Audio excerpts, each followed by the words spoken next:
하나님의 은혜와 평안이 여러분 심령 가운데 늘 함께 하시기를 기원합니다. 영국의 랍 무어라는 사람이 지은 레버리지라는 책이 있습니다. 레버리지라는 이 말은 지렛대의 힘이라고 그렇게 번역을 할 수 있습니다. 원래 이 사람은 빚더미에 허덕이다가 3년 만에 백만장자 부자가 된 사람입니다. 자기의 그 투자의 방법과 그 삶에 나타났던 일들을 기초로 해서 쓴 책이 레버리지라는 이 책입니다. 이 책에 보면은 시간에 관하여 이렇게 소개를 합니다. 우리는 세 가지의 시간을 살아가고 있다. 첫째는 낭비하는 시간이 있다는 것입니다. 그렇게 사용하지 말았어야 되는데 잘못 사용한 시간, 그런 낭비한 시간들이 있다. 둘째는 소비된 시간이 있다. 소비된 시간은 무엇입니까? 잘 사용했습니다. 그리고 그 사용한 시간에 대한 결과도 얻었습니다. 그러나 다시 되돌릴 수 없는 흘러가버린 그런 시간, 소비된 시간이 있다. 그리고 세 번째 시간이 투자된 시간입니다. 아직 결과는 없습니다. 그런데 이미 내가 거기에다 쏟아부은 시간이 있기에 미래의 전망이 밝습니다. 반드시 좋은 결과를 얻을 것입니다. 저자는 이 미래에 투자된 시간을 지렛대의 힘으로 설명을 합니다. 여러분 지렛대 아시죠? 작은 힘을 들여서 무거운 돌이나 큰 물체를 움직일 수 있게 하는 것이 지렛대입니다. 작은 시간을 오늘 들였는데 미래에 큰 결과를 얻을 수 있다. 작게 돈을 투자했는데 미래에 큰 돈을 얻을 수 있다. 이득을 얻을 수 있다. 그렇게 지금 투자한 그 시간이 미래에 큰 결과를 얻을 수 있다. 그렇게 살라.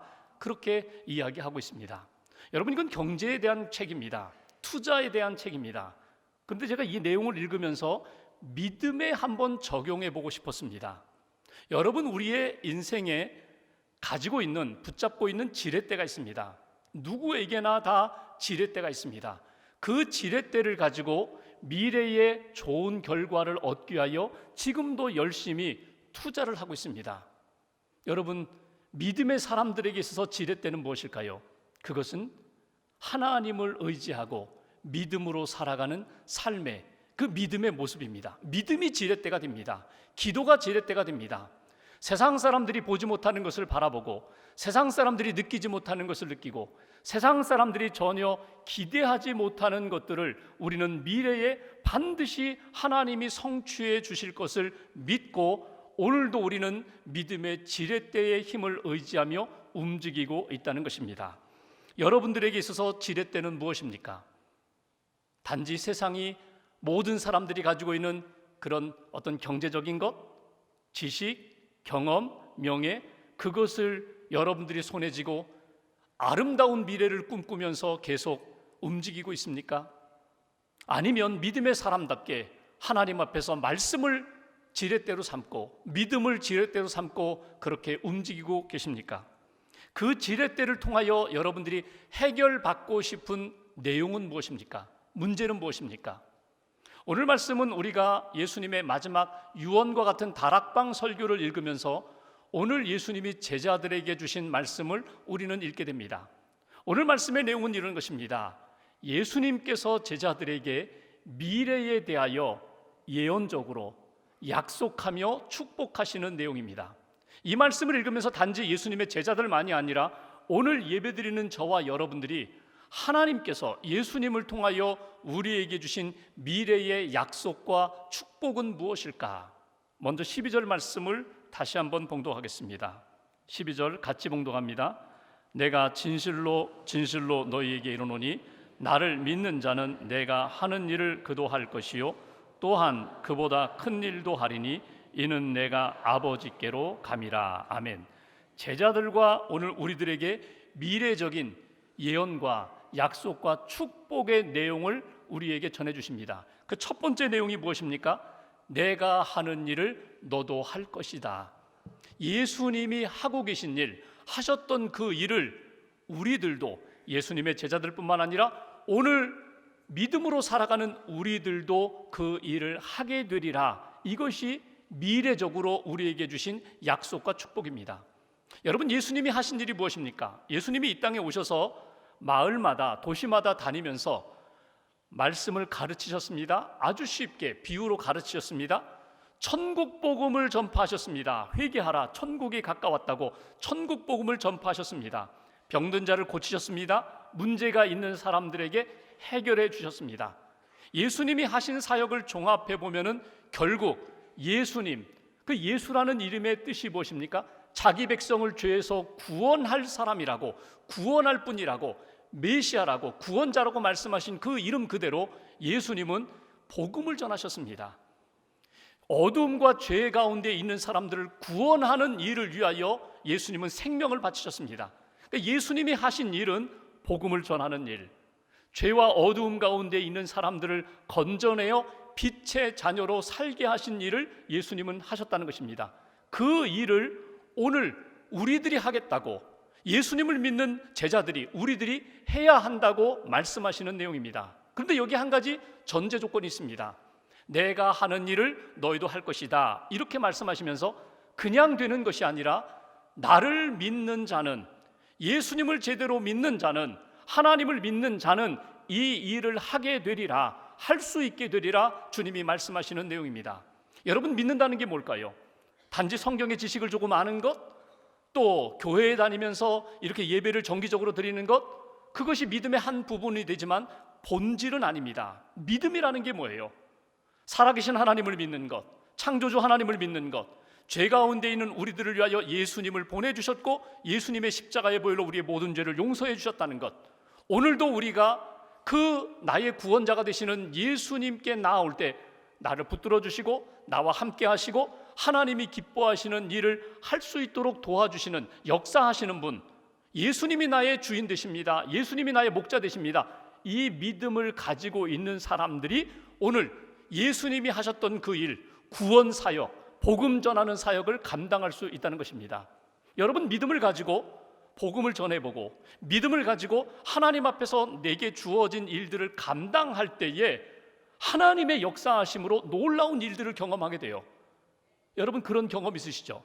나의 믿음은 겨자씨만한데, 나의 믿음은 아주 작은데 그 믿음을 지렛대의 힘을 의지하여 내가 하나님 앞에 순종했더니 하나님이 놀라운 역사를 만드세요. 그래서 여러분, 믿음으로 그 일을 감당할 때에 내 안에 더 새로운 용기도 생기고 힘도 생기고 영적인 자신감도 생겨요. 아, 그렇구나, 믿음으로 이 일을 감당할 때에 하나님의 놀라운 역사가 나타나는구나. 그 믿음으로 더 크고 귀한 일들에 헌신하게 된다는 거예요. 사도행전 3장에 보면은 베드로와 요한이 성전에 기도하러 올라가다가 성전 미문에 앉아있는 안진뱅이를 봅니다. 한 푼 달라고, 도와달라고. 그때 베드로가 주머니를 뒤져보니까 동전이 없어요. 그래서 은과 금은 내게 없거니와 내게 있는 것으로 내게 주노니 예수 그리스도의 이름으로 일어나 걸으라. 여러분, 베드로가 믿음을 가지고 선포한 것뿐입니다. 예수님의 이름으로 일어나 걸어라 그랬더니 정말 손을 잡고 당겼더니 이 안진뱅이가 일어나는 거예요. 여러분, 물론 안진뱅이가 놀랬겠죠. 기적을 경험했으니까 놀랬겠죠. 근데 진짜 놀란 사람은 누군지 아세요? 베드로입니다. 믿음으로 선포했더니 정말 놀라운 역사가 일어나는 거예요. 믿음으로 하나님 앞에 나아갔더니 하나님께서 내 삶을 통하여 예수님 시대에 예수님이 하셨던 그 놀라운 일들이 내 시대에 나를 통하여 나타난다는 거예요. 여러분, 이 경험을 한 베드로가 복음을 전하는데 여러분 어떤 역사가 나타나는지 아시죠? 사도행전 2장 3장을 쭉 읽어가 보시면 여러분, 예수님은 오병이어로 5,000명을 먹이시기도 하셨지만 예수님은요, 한 번에 3,000명, 5,000명 회개시키거나 돌아오게 만드는 역사는 예수님은 안 하셨어요. 못 하셨어요. 그거보다 더 귀한 것이 하나님의 나라와 하나님의 복음을 전하는 일에 예수님은 집중하셨지만 베드로는 여러분, 그가 복음을 전할 때 하루에 3,000명이 회개했습니다. 하루에 5,000명도 회개했습니다. 그렇게 모인 사람들이 예루살렘 교회를 세웠어요. 그러니까 베드로의 마음 가운데 어떤 마음이 있습니까? 야, 정말 믿으면 되는구나.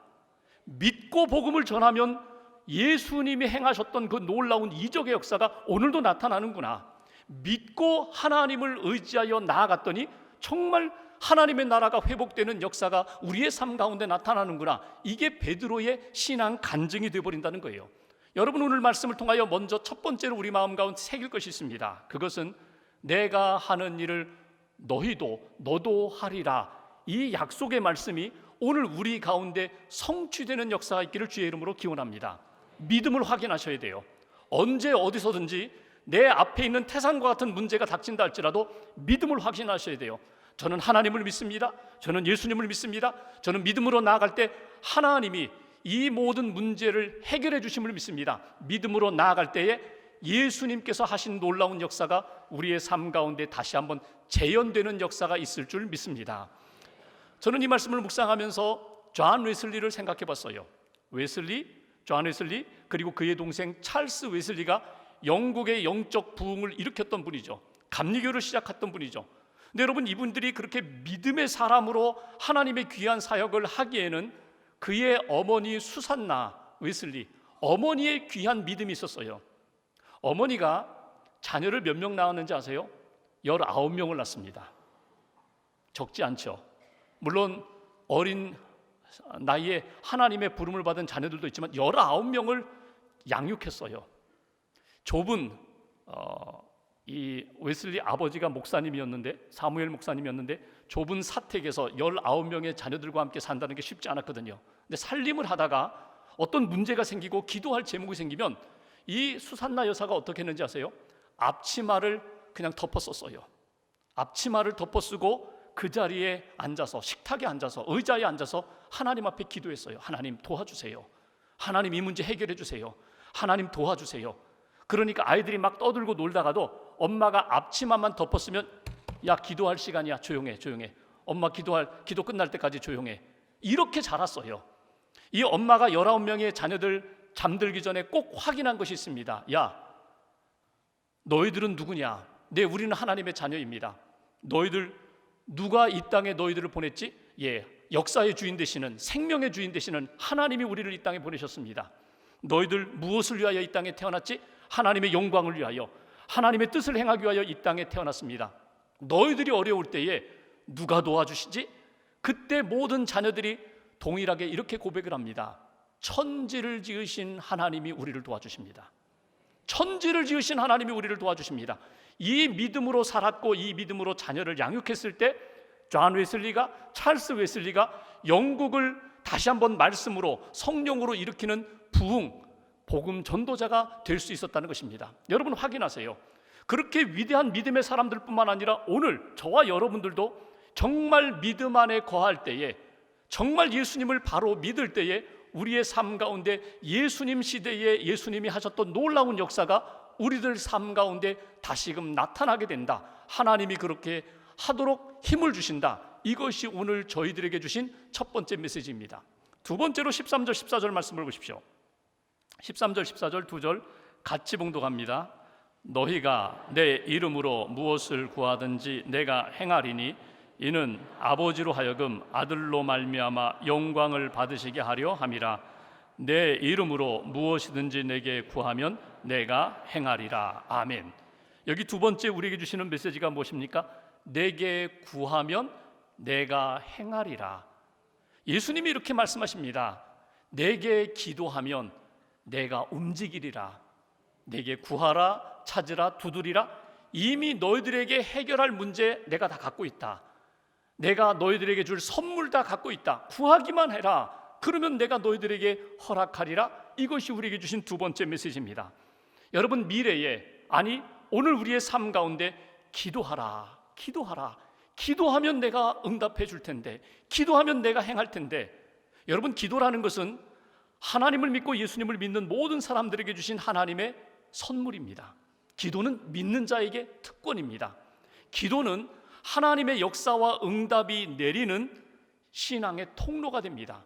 여러분, 이렇게 기도가 좋은데, 기도하면 하나님이 만나주시고 기도하면 응답해 주시고 크고 놀라운 역사로 채워주신다고 하셨는데, 여러분 왜 우리가 기도하지 않을까요?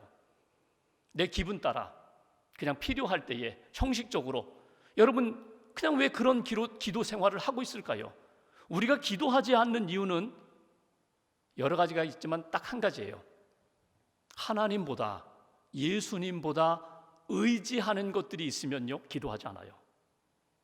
하나님보다 더 의지하는 것, 그것이 세상적인 것이든지 내 자아의 감정이나 생각이든지 내가 지금 의지하고 있는 물질이든지 내가 의지하는 것들이 있다면 진심으로 하나님 앞에 매달려 기도하지 않아요. 이게 우리들의 모습이에요.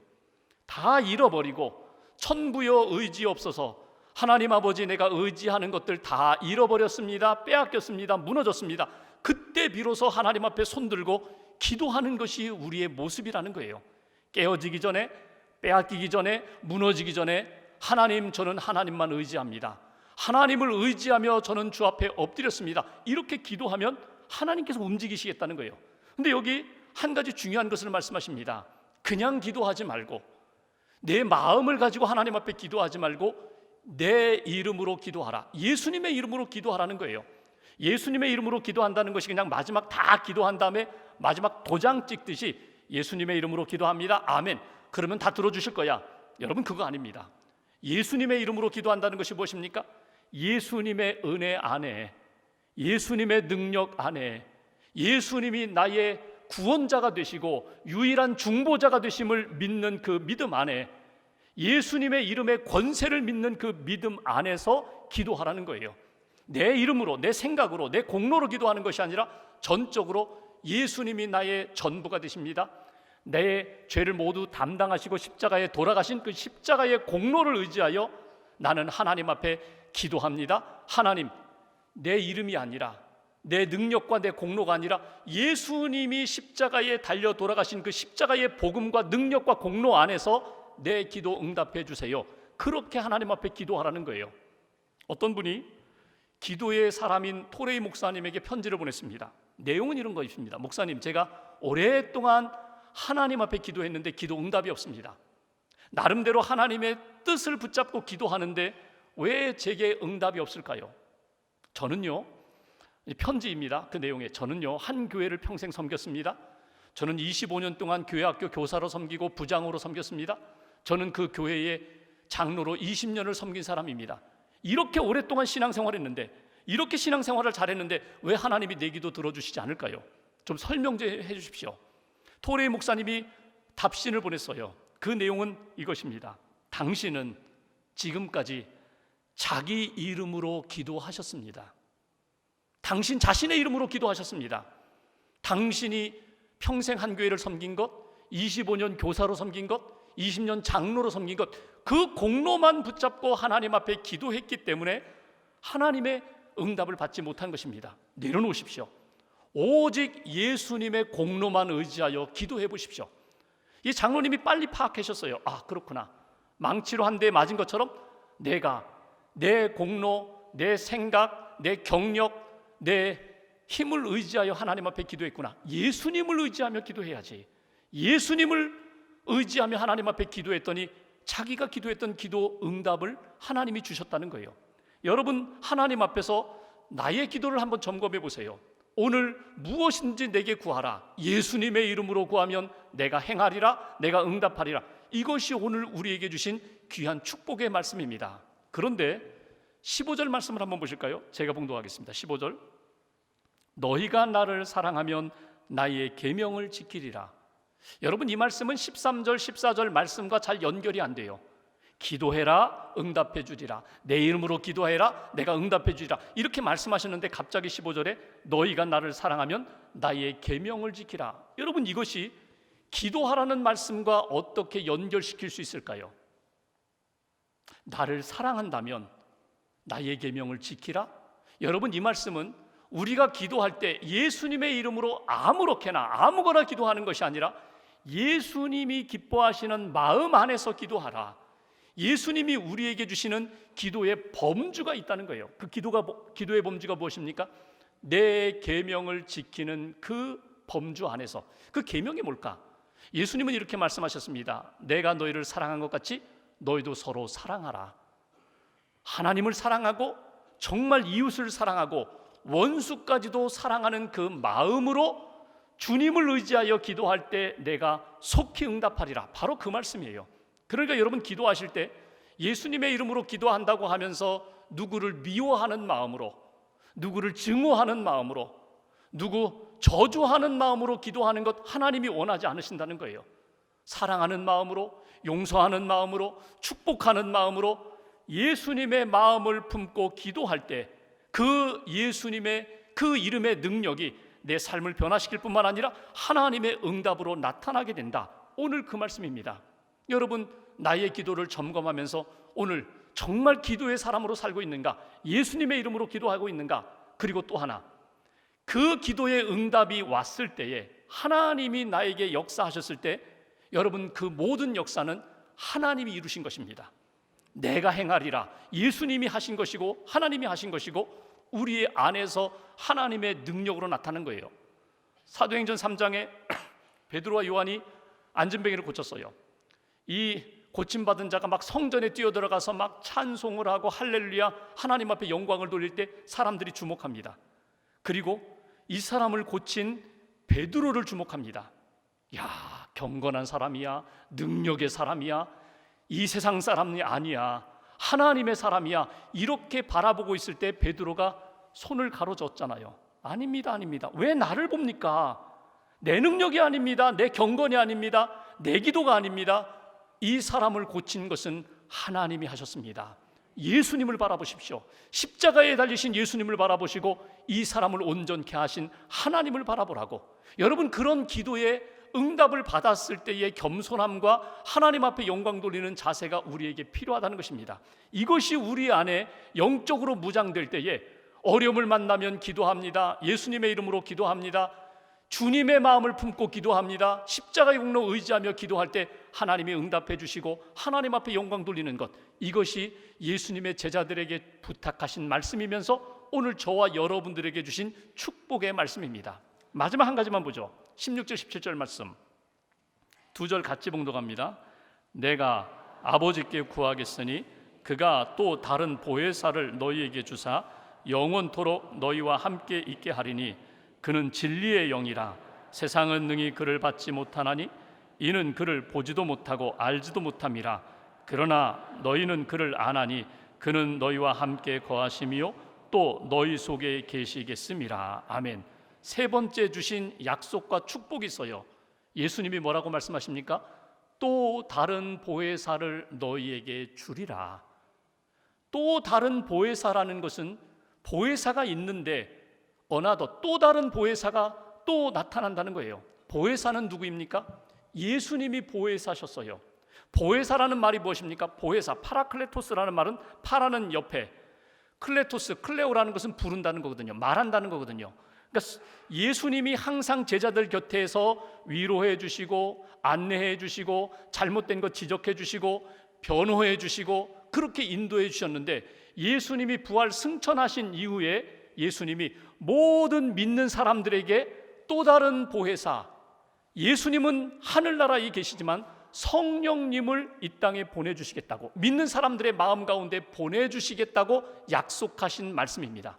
우리들이 예수님을 믿는 순간 우리 안에 보혜사 성령님을 우리 안에 보내주셔서 성령님이 위로해 주시고 우리에게 깨닫게 해주시고 믿음의 길을 잘 걸어갈 수 있도록 조언자가 되어 주셔서 믿음의 길을 걷게 해주신다. 이건 축복입니다. 여러분, 유대 사람들이 자녀들을 양육할 때 탈무드를 보면은요, 아버지가 훈계해요. 아버지가 꾸중해요. 아버지가 때로는 매를 들어요. 그러면 그 매를 맞은 아이는요, 막 이해하지 못할 때는 막 화가 나고 막 그러면 그때 누가 도와주는가 하면 엄마가 곁에 와요.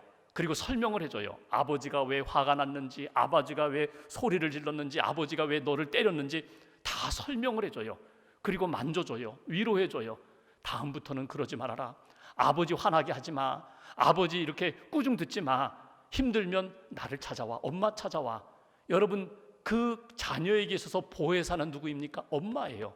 우리 신앙생활에 있어서 보혜사는 누구입니까? 성령님. 우리 안에 주신 성령님이 보혜사가 되신다는 거예요. 그 보혜사 되시는 성령님이 우리 안에 임했으니 너희들 그 보혜사를 의지하며 살아가라. 이게 오늘 주신 축복이에요. 보혜사 성령님이 우리 안에 오면 어떤 일이 일어나는지 아세요? 여러분, 기도하기 어려울 때에 기도할 수 있어요. 로마서에 있는 말씀처럼 우리가 정말 기도하기 어려울 때 성령님이, 보혜사 되시는 그분이 우리 안에서 탄식하시면서 위로해 주시고 함께 눈물 흘리시면서 하나님 앞에 기도할 수 있도록 도와주십니다. 복음 전하는 일에 성령님이 우리 안에 오셔서 능력 가운데 역사하심으로 복음을 전할 수 있게, 하나님의 말씀에 순종할 수 있게, 하나님의 뜻대로 살아갈 수 있도록 성령, 보혜사 하나님이 우리 가운데 도와주셔요. 17절에 있는 말씀처럼 보혜사 성령님은 진리의 영이라고 말씀하셨어요. 진리의 영이 무엇입니까? 예수님이 진리가 되시는데 예수님의 길을 잘 걸어갈 수 있도록 성령님이 동행해 주시고 성령님이 인도해 주신다는 거예요. 거짓과 그리고 불의와 잘못된 것, 진리와 참된 것을 분별할 수 있도록 성령님이 우리 안에 오셔서 계속해서 상담해 주시는 것처럼 우리를 이야기해 주시고 도와주시고 바른 길 걷게 해주신다. 그러므로 너희들 하나님 앞에서 하나님이 너희들에게 주신 성령님 의지하며 오늘을 살아가고 미래의 천국을 바라보며 믿음의 길을 걸어가라. 이것이 오늘 예수님이 제자들에게 주신 말씀이고 저와 여러분들에게 주신 말씀입니다. 한 소녀 이야기를 하죠. 18살에 어머니를 여였어요. 어머니가 돌아가시자 너무 낙심이 됐어요. 그리고 어린 나이에 짧은 생각으로 나도 어머니 따라가지라. 그리고 달리는 열차에 자기 몸을 던졌습니다. 깨어나 보니까 병실에 누웠는데 두 다리가 잘리고 왼팔이 잘리고 오른팔 하나 남았는데 손가락 2개 잘리고 세 손가락만 남아있는 그런 몸이 되었어요. 하루아침에 중증 장애인이 되어버렸어요. 내 인생 이렇게 살 수 없지. 나는 살 수 없어. 나는 이렇게는 못 살아. 그러는데 치료받는 과정 가운데 그 병실에 계속 전도하는 분들이 와서 쪽복음을 전합니다. 전도지를 줍니다. 성경책을 줍니다. 처음에는 막 거절했는데 시간이 지나면서 계속 찾아와요. 어느 날 자기 옆에 있는 성경책을 그 세 손가락 오른손으로 이렇게 넘기다가 한 구절을 발견하게 됩니다. 고린도후서 5장 17절 말씀, 그런즉 누구든지 그리스도 안에 있으면 새로운 피조물이라. 이전 것은 지나갔으니 보라 새 것이 되었도다. 이전 것은 지나갔으니 보라 새 것이 되었도다. 예수 안에 거하면, 그리스도 안에 머물면 새로운 피조물이라. 나는 걷지도 못하는데, 나는 제대로 팔도 쓰지 못하는데, 나는 제대로 먹지도 못하는데 내 인생이 어떻게 새로운 피조물이 될 수가 있어? 근데 그 말씀이 계속 마음에 와닿는 거예요. 그리고 자기에게 전해주는 그 전도인 그리고 선교사님들이 와서 계속해서 기도해주며 권면하는 권면을 들으면서 예수님을 믿게 됩니다. 예수님을 믿고 내게 남겨주신 생명이 의미가 있다는 것을 찾게 됩니다. 그리고 자기에게 복음을 전해준 그 남자 청년과 사랑에 빠져서 결혼을 하게 되고, 그분이 목회를 하니까 사모로 돕다가 사모로 도와요. 자녀를 2이나 두었어요. 그 여성이 일본의 다하라 요네코라는 여성인데 그분이 쓴 책이 산다는 것이 황홀하다라는 제목의 책입니다. 산다는 것이 황홀하다. 하나님의 은혜로 산다는 것이 황홀하다. 감사하다. 내가 오늘도 이렇게 남은 생명으로 이렇게 하나님 앞에서 감사하며 산다는 것이 너무나 황홀하다. 근데 그 책에 보면은 본인이 저녁을 준비하면서 있었던 일화 하나를 소개합니다. 어느 날 저녁이 되어서 저녁 식사 준비를 하는데 둥근 감자를 이제 감자 껍질을 까서 이제 요리를 하려고 도마 위에다가 감자를 올려놓고 껍질을 깔려고 하니까 이게 자꾸 굴러 떨어지는 거예요. 주워다 또 올려놓고 껍질을 깔려고 하는데 또 떨어지고. 그래서 이 다하라 요네코 여성이 감자를 딱 붙잡았어요. 감자를 붙잡고 도마 위에 놓고 기도를 하는 것입니다. 하나님이 지금까지 나를 살려주시고 자녀 삼아주시고 가정 이루게 하시고 좋은 남편 만나게 하시고 자녀들을 주셨는데 이제 조금 지나면 남편이 옵니다. 배고픈 아이들이 밥 달라고 합니다. 하나님, 이 감자 껍질을 까야 되는데 지혜를 달라고 하나님 앞에 기도했어요. 그런데 하나님이 마음 가운데 평안을 주시면서 한 가지 생각을 주시는 거예요. 감자를 잘라라. 그래서 감자를 놓고 칼로 반을 딱 쪼갰습니다. 잘랐습니다. 근데 감자가 반으로 나눠졌죠. 그리고 편편한 면에다가 면을 도마 위에 딱 올려놓으니까 이 감자가 미끄러지지 않는 거예요. 껍질을 까는 거예요. 그러면서 이 여인이 고백하는 것이 산다는 것이 황홀하다. 내가 이렇게 하찮은 아주 보잘것없는 작은 기도를 하나님 앞에 드렸는데 이 기도에 응답해 주시는 그 하나님의 은혜에 산다는 것이 황홀하다. 하나님 앞에 기도할 때마다 하나님이 내 길을 열어주시고 나와 함께 하시고 힘을 주시는 것, 그것으로 인하여 나는 감사하다, 황홀하다. 여러분, 여러분의 삶은 어떻습니까? 우리의 신앙생활 가운데 크고 작은 문제들이 끊임없이 몰려옵니다. 여러분, 그때 하나님이 우리에게 주신 영적인 지렛대가 있습니다. 믿음의 지렛대가 있습니다. 기도의 지렛대가 있습니다. 하나님의 약속의 말씀을 지뢰받침으로 딱 붙잡아 놓고 여러분 한번 그 지렛대를 한번 사용해 보십시오. 믿음으로 기도해 보십시오. 하나님 앞에 믿음으로 한번 나아가 순종해 보십시오. 성령님이 내 안에 찾아오셔서 놀랍게 역사하시는 것을 체험하게 될 것입니다. 보혜사 성령, 오늘도 떠나지 않고 나와 함께 하시는 그분을 의지하면서 오늘과 한 주간 동안 여러분 기도의 사람으로, 하나님이 역사하시는 것을 체험하는 사람으로, 그리고 성령님의 능력 가운데 승리하는 사람으로 한 주간 하나님이 기뻐하시는 길 걸어가시기를 주님의 이름으로 축원합니다. 기도하겠습니다.